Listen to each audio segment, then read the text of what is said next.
O Afeganistão é um país montanhoso e sem saída para o mar. Ele é fragmentado por cadeias de montanhas. Essas cadeias dividem regiões inteiras e criam comunidades que vivem quase isoladas.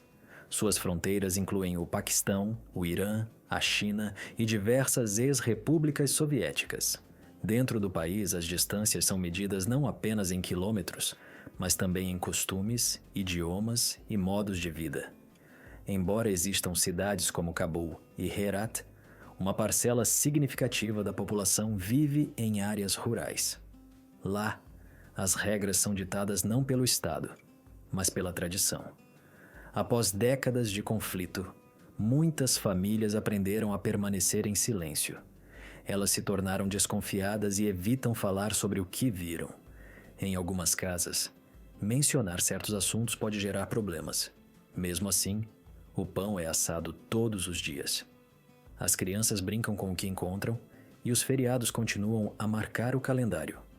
Em meio a esse silêncio, que na verdade é o cotidiano em uma cidade marcada pela guerra e pelos costumes, o tempo parece ter parado. Montanhas, neve e a vida agarrada à terra. O território é composto por altas montanhas, planícies secas, vales férteis e áreas desérticas. Mais de 3/4 do país são cobertos por cadeias de montanhas. Elas moldam tanto o clima quanto o estilo de vida de muitas comunidades. A cadeia de montanhas mais reconhecível é o sistema Hindu Kush. Ele cruza grande parte do país do nordeste ao sudoeste. Essas montanhas atingem alturas superiores a 7.000 metros. O pico mais alto é chamado Naushak e está localizado perto da fronteira com o Paquistão. Essas montanhas testemunharam diversas invasões, guerras e movimentos humanos. Em muitas áreas, as condições naturais mantiveram grupos populacionais inteiros isolados por séculos. As aldeias estão localizadas em lugares onde a passagem do tempo parece não ter mudado quase nada. A arquitetura, o estilo de vida e os hábitos diários sobreviveram sem mudanças significativas. O acesso a elas é difícil e as condições climáticas impedem a chegada frequente de estrangeiros. Uma das áreas mais impressionantes do país é o Eamir Band. Ele foi declarado o primeiro parque nacional do Afeganistão. É composto por 6 lagos naturais, de um azul profundo. Eles foram formados por nascentes de montanhas e são cercados por formações rochosas.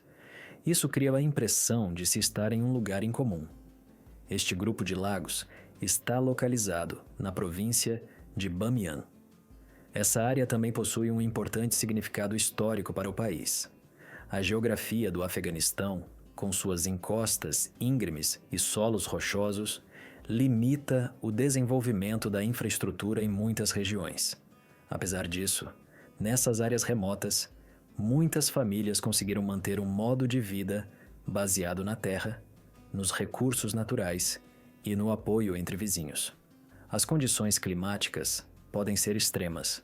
Nas áreas montanhosas, os invernos são longos, com nevascas que bloqueiam estradas e isolam aldeias por semanas.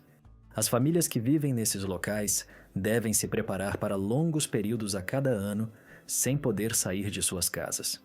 Em algumas regiões, as pessoas compram sua própria lenha, cultivam alimentos usando métodos tradicionais e armazenam o essencial para os meses frios.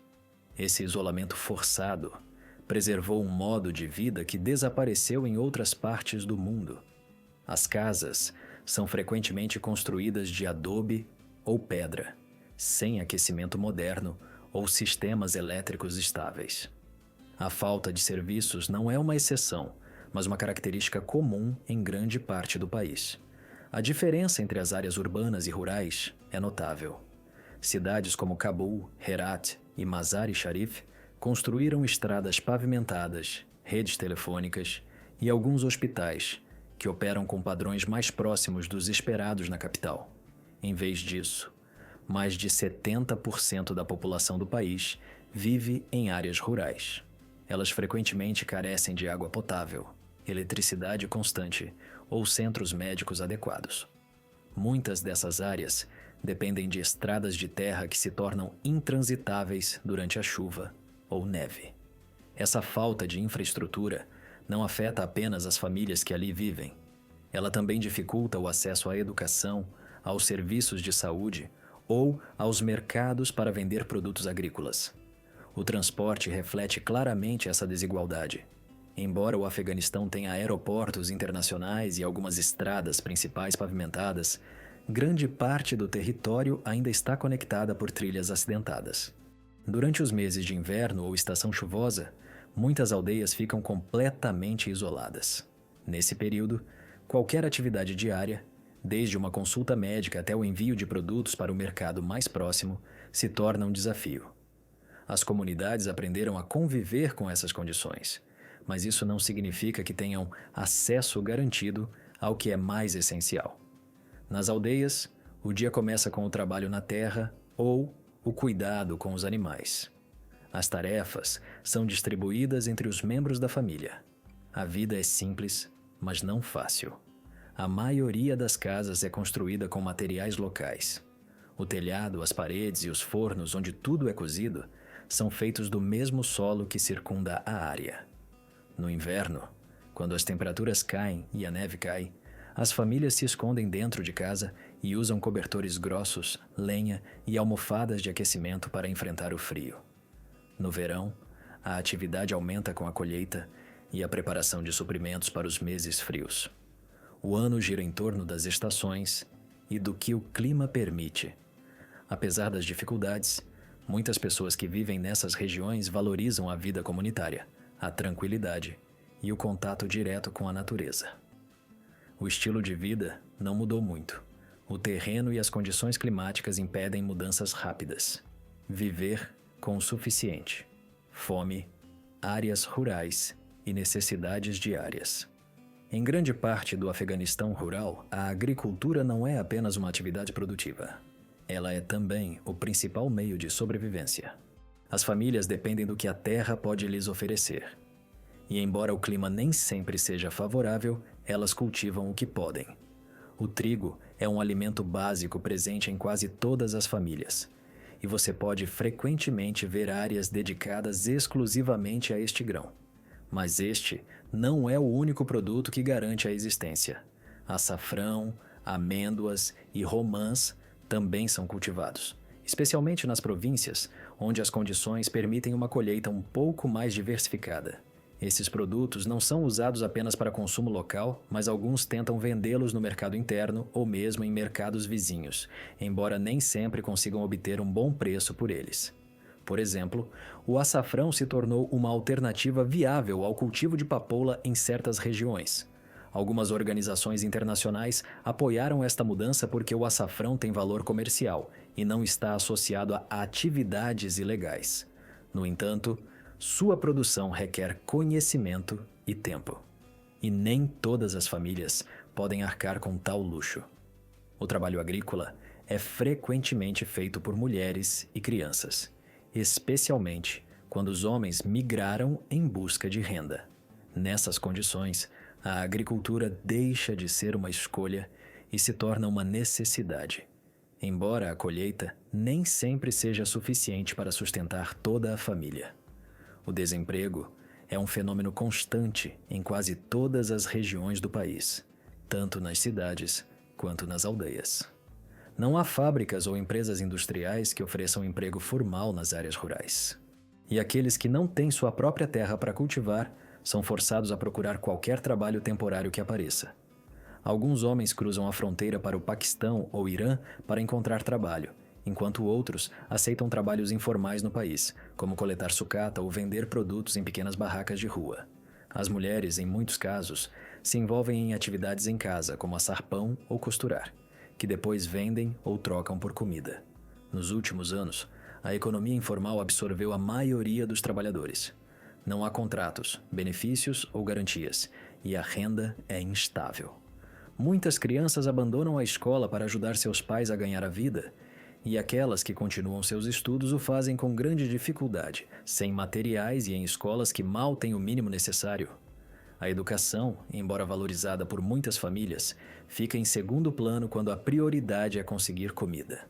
A ajuda internacional desempenhou um papel proeminente, embora controverso. Durante anos, várias agências e governos estrangeiros enviaram apoio financeiro, alimentos e suprimentos para tentar aliviar a situação. Algumas iniciativas conseguiram melhorar temporariamente certas condições, como reparar estradas rurais ou instalar bombas de água. No entanto, uma parte significativa desses recursos nunca chegou àqueles que realmente precisavam. A corrupção nas estruturas estatais e locais desviou fundos e, em alguns casos, os projetos foram deixados pela metade ou abandonados logo após o início.